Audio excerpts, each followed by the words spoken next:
El Doctor. Hello. Hello, my beautiful patients. The doctor is in. Your medical appointment has begun. A lot of people struggling with dating. And so you need the love doctor to come on in and diagnose and prescribe. Take it away. Don't kill the messenger, okay? But if you cheat on your dude, right, and he takes you back, y'all are locked in. Y'all are locked in for life. He will never leave you. That's a fact. And even sometimes, I might even go as far to say that you might have to cheat on him for him to really lock in. You know what I mean? I'm just saying. I'm not saying I do it. I'm just saying what I've noticed, my observations and shit like that. Okay, There's probably some truth to the first thing. If you cheat on your husband or even boyfriend and he takes you back, there's a kind of vicious part of that, which could be, that he doesn't have self-esteem. And so, yeah, he's with you for life. Or there's a virtuous part of that, which is, let's say you're married and he says, look, I think marriage is for life. This is horrible. This is terrible, but whatever. I'm just going to have to grit my teeth and bear it and hopefully grow in sanctity. In which case he's obviously with you for life too, because he doesn't believe in divorce. So that part I think is true.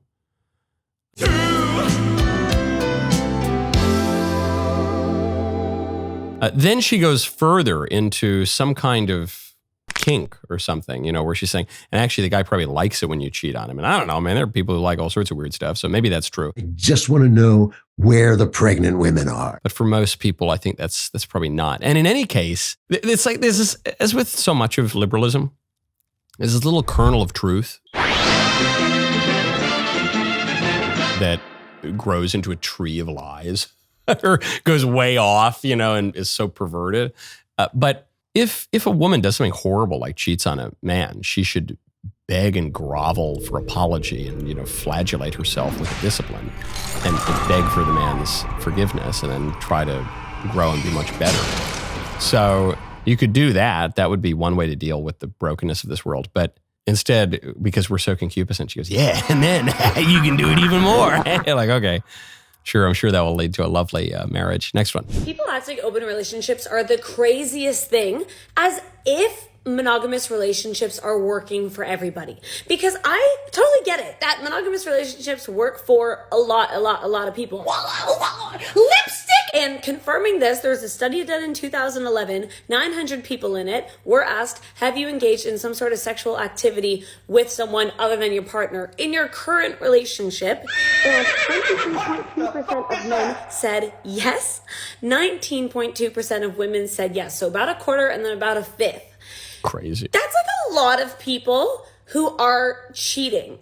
And cheating isn't ever going to be the answer. It's obviously, a lack of consent between the two people. It's very hurtful. We know that cheating is not a good thing. What? So imagine instead of ignoring the urges and acting like it's this horrible thing and constantly trying to get your human brain that doesn't have much of a filter to think a certain way and to shame yourself for certain thoughts that you have about other people, although you have a partner, instead of driving yourself to the point that you then act on those things and hurt the people that you're with, what if you just had a conversation about what it would be like to be open?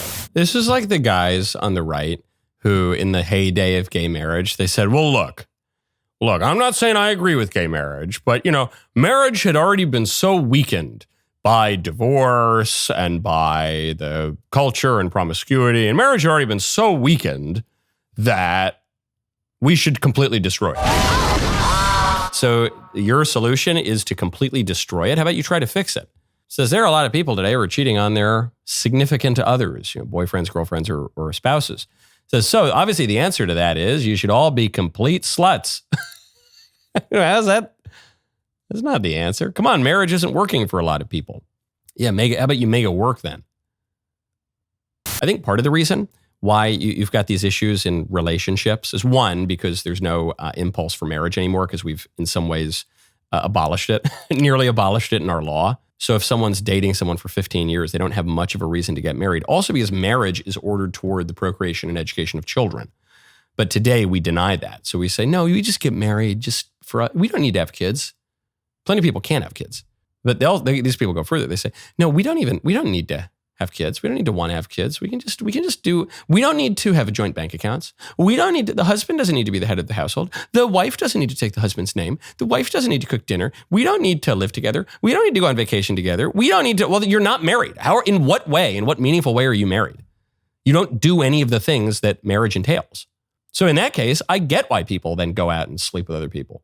It's still wrong, but I get why they do it because they're not, as a practical matter, they don't appear to be married. So what you should do instead is actually be married, which is a real institution and a real activity, which is ordered toward the education and procreation of children, which means you need to sleep with your spouse a lot, and you need to not use contraception, and you need to respect the order of the family. And the wife generally needs to cook dinner, and the husband generally needs to make difficult decisions. And that's just generally what has to happen. And if you do that, you're probably not going to be inclined to go to weird orgies like you're suggesting. Okay, next one. You know why I'm never going to shut up about being a single girl who lives alone? Is because I am the first woman, not only in my family, in my entire lineage, who's able to live alone. My mom was never able to live alone. Her mom was never able to live alone. Her mom was never able to live alone. Multiply that times infinity for the rest of forever till the beginning of humanity. And it actually is that deep. Okay, so let's say that's all true. Could be true. I think she's drawing the wrong conclusion. She says, hey, all of the women who brought me to where I am right now, every single person going back to Eve in the Garden of Eden did one thing. And that's why I'm going to do the opposite. No, hold on, wait. Perhaps there's a reason why all of those women going back to our first mother did one thing. Maybe that was the right thing to do. Maybe that was a good thing. Maybe man is not made to live alone because we're a social creature and a coupling creature. But this is all of liberalism. They say, hey, can you believe that everyone everywhere for all time did one thing? I, without any curiosity or introspection whatsoever, am going to just do the opposite because that would be weird. Wouldn't that? And I will just assume, with no evidence whatsoever, that is a good thing for me to do the opposite. Okay. And women, are they're happier today? Can you remind me of the studies? Can you remind me of the surveys? Are women happier today or much, much, much less happy than they were even 50 years ago, both in absolute terms and relative to men? Could you remind me of the Paradox of Female Happiness study? Can you tell me, are women taking more or fewer depression pills today because of how miserable they are? Is it more? Is it many more? Is that number rising, including among teenage girls, all the way up to elderly women? Is that number rising or decreasing? It's rising. Well, as long as you're not doing what every woman who ever came before you did, all of whom were happier than you, as long as you're not doing that, then you're really free or something. This is unconstitutional. You ever hear that phrase? It gets tossed around like confetti at a political rally. You hear it pretty much anywhere people gather to debate the issues of the day. But here's the thing. When someone drops that phrase, do you just nod along and take their word for it? Or have you ever actually cracked open the Constitution yourself to see what all the fuss is about? That is why I am thrilled about Hillsdale College's brand new free online course called The Federalist. You know those Federalist papers everyone references but few have actually read? Penned by Alexander Hamilton, James Madison, John Jay, to explain how our Constitution creates a government strong enough to protect our rights, yet safe enough to trust with power. I remember when I was an undergraduate, I got to meet Scalia, and Scalia said, how many of you have read The Federalist? And 3 hands went up or something. He said, you should be ashamed of yourself. This is your country. You're supposed to be the creme de la creme. Well, Hillsdale has got you covered. Hillsdale, one of the premier institutions of higher learning in the country right now. Head on over. Hillsdale.edu/Knowles to enroll, no cost, easy to get started. Hillsdale.edu/Knowles, KNWLES, to enroll for free. Hillsdale.edu/Knowles. What do you mean, would I date a trans guy? Of course I would. The nicest guys I've ever met are trans. And not like it even matters that much anyway. I mean, I guess some people care. I mean, I mostly care about having a good time, having fun. And I love cis men too, but it's just a completely different experience. I just love men. But honestly, the more trans men that I meet and get to know, the more I'm like... So did you notice how she caught herself in that little trap there? She says, I love going on dates with trans men, but I love going on dates with cis men too. But it's a totally different experience. But also, trans men and cis men are exactly the same. I just love men. But it's a totally different experience. But it's the same, but it's totally different. Ladies and gentlemen, we got him. And she says it to her credit. She goes, I just want to have fun. That's just not what dating has historically been understood to be for. Things have been understood to be for something. My leftist here's Tumblr is for giving me fruity millennial seltzer. It's really originally for giving me leftist tears, so I guess maybe I've perverted it from its original meaning. The microphone is for transmitting my mellifluous voice to you, and dating is for marriage, and marriage is for the procreation and education of children, and as a secondary matter, the mutual support of the spouses. That's what it's for. And your life is for something. You're for not just transient pleasure or titillation, but you're for happiness, natural happiness, which is excellent rational activity done in accordance with virtue, and even supernatural happiness, to know God, to serve him in this world, and to enjoy him forever. Because we're going to lose the brunch. We're going to go eat the nice brunch, but the brunch is going to go away. And the nice car is going to rust. And the nice house is going to break down, and our bodies are going to break down, and we're going to die. So if you want happiness that will not be taken away from you, it has to be grounded in eternal things. In the meantime, if you want to date quirky women, I'm not going to stop you, but it's not going to help you. Okay, next one. We do not need men. They are an added bonus and fun in our life, but we are okay being single. And I think to go back into that bad energy, there's a few things that you need to focus on. One being, who's your circle? How are you going to avoid being lonely? Because that's a big thing that does make you text your ex, or you can also do like a full day of workouts, wellness, cold plunges. If you don't want to spend any money, do a walk. And there are so many have to do with boys. Yes, boys can add fun to it, but making those fun memories with them and making it for dinner or go out afterward, that is an add-on to the storyline, okay? That's an add-on to the plot. Sorry, I tuned out. I was not. Give it to me one more time. I'm not even joking. I'm not like what is she talking about?